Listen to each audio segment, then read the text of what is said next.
Hello and welcome to Talk Bowling episode number 52. I'm John Congdon. I'm Tony Rucco. Talk Bowling is proud to be bringing you the latest information from the bowling industry, bowling tips, and updates on our largest internet bowling website, bowlingball.com. Nice. All right, episode 52.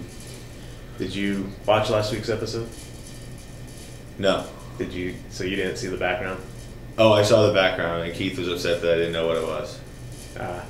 For those that didn't get it, Keith had this great idea after we shot, before we had a chance to really bring it into the episode, of putting Area 51 behind Talk Bowling episode 51. Yeah, I thought it was like an aerial shot of where we're located, and I'm like, there's no grass, so it can't be here because there's grass all over the place, and there's like nothing but desert, and it still didn't click with me. So he didn't like that. You didn't know? No, but that's okay.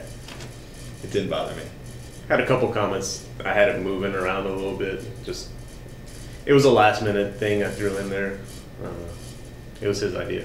Whose? Keith's. Oh, okay. Not to have it move. It was his idea to put it back there. We could have done a lot more if we had planned out the episode. Could have an alien or something. Could have. But we'll see. All right, we have some questions this week. The first one is from Robin J. First, a little about myself. I've been bowling for 7 years, hold a 200 plus average, right-handed cranker, 400 to 450 RPM, 16 to 17.5 miles per hour, PAP 4.5 across and a half up. Does the distance from the pin to the CG have an influence on the ball reaction? If so, what would be an ideal distance and layout for someone who is looking for the ball to save most of the energy for the back end? We weren't joking about being a cranker. Huh? Yeah, I guess not, right? He's mean in business up there with those stats. Pin to CG has no bearing on ball reaction in the sense that it may limit the type of layouts you can do because we're still bound by static imbalance rules. Otherwise, though, when you look at most of these new ball layouts, if you're reading the manufacturer suggestions, they talk about pin and mass bias, if there's a mass bias on the ball, distance from your PAP. We've talked about it 100 times. That's what's going to determine ball reaction. It wouldn't matter if that was a 2-inch pin or if it was a 6-inch pin. The distance of the pin and the mass bias from your axis is what really matters. Right.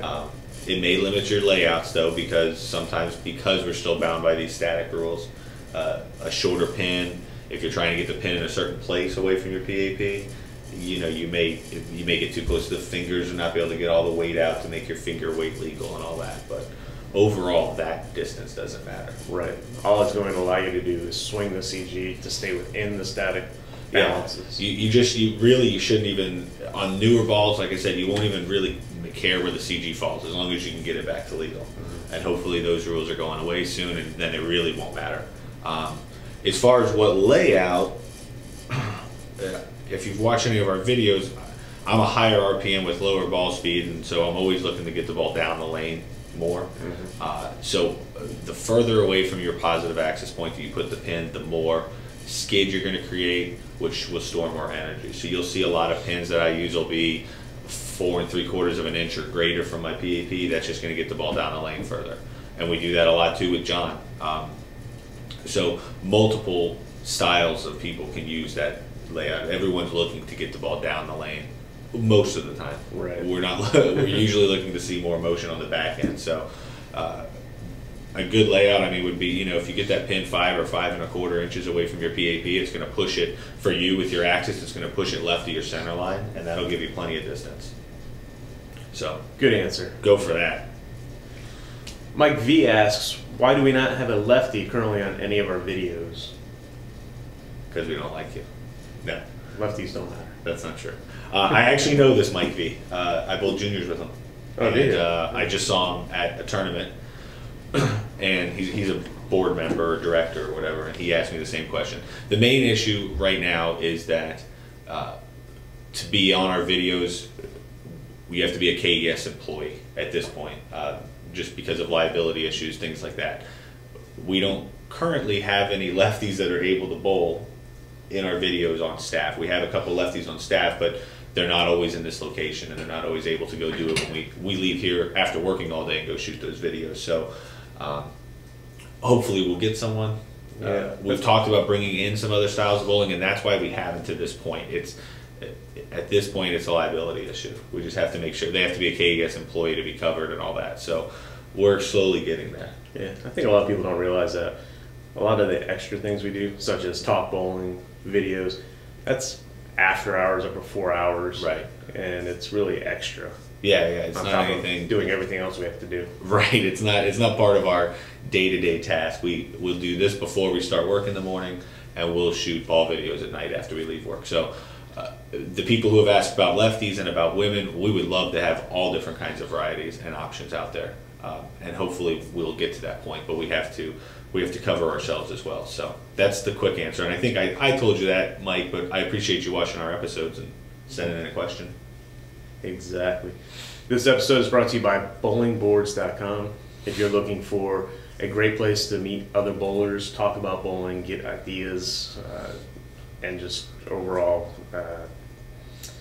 just talking to other people about the sport, it's a great place to go. Ask questions, answer other people's questions, just hang out there. There's a live chat and everything. Check it out, bowlingboards.com. All right. Question of the week. No one answered last week's question. No, I did notice that. I think they were all confused by the Area 51 thing. Yeah. They saw the background moving, just, all right, I got to turn it off. They're done. The question last week, or 2 weeks ago actually, was what was the highest triplicate score before the first 900 series was shot? And the answer is 290 on November 29th, 1994. So that's right up there. I wonder, you asked me if you think the guy maybe going front 11 the last game and ditched it on purpose just to get the triplicate. Right. Maybe. That'd be awesome. I'd do it. Yeah, but still, 290 3 times in a row. I think that's cool. Yeah. Well, I guess we could say, what are the 2 different ways to get 290? There's probably more than that, but yeah, there's the two obvious. I don't know that there would be. I always have to think about it.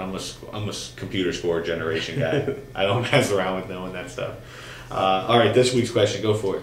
What is the significance of scoring a 111 in the 7th frame? Why do most lanes offer a free drink if you achieve that score? Now let me qualify that and say, I don't think that happens much these days. I think that's from years ago. If you had 111 in the 7th frame, you'd get a free drink, or it was a big thing on teams if you had that. So what is the significance of 111 by the 7th frame? Figure it out. Let us know. Yes. All right, I have a couple last-minute notes that didn't make it to our show notes. New ball releases. We haven't talked about this in a while because there haven't been many. But we're back in that time of year. So we've got Roto Grippers releasing 2 new balls coming up in about 2 weeks, just over 2 weeks, on June 9th. They're releasing the Grenade, which is going to be Roto Grips Triad urethane performance ball, like Storm had the Natural, which went over very well. And the Grenade is very similar to that. I've thrown it. It rolls really good. They're also bringing out the Mutant Cell Pearl, which everyone's been asking for. Right. And so it's finally coming. So both of those are June 9th. Check out bowlingball.com for ball reaction videos. You'll see just me on that one. John was out of town and we wanted to get the video up as quick as possible. So they're a little quicker, I guess, but the Mutant Cell, I have 2 different ones, so you can give that a shot. And then on watchbowlingball.com on June 7th is the information release on Brunswick's new C system, the 4.5, which is going to be the 3rd ball in that series, and that series has been really, really popular so far. So give that take a look at that. The video will go up right around that day also. That video is already shot and ready to go. And that ball is coming out, product release of July 12th, so you'll have a little bit of time to look around. There's going to be a bunch more releases. I'm only mentioning the ones that are somewhat soon. Right. Storm's got multiple releases coming out. Of course, 7 Night International and all their brands have tons of ball releases coming out. It's that time of year. So check it out. We'll try and keep you up to date as best we can. Yes, we will. And in closing, please remember that bowlingball.com is free shipping on every item every day. No hidden handling fees, no packaging fees, free insurance.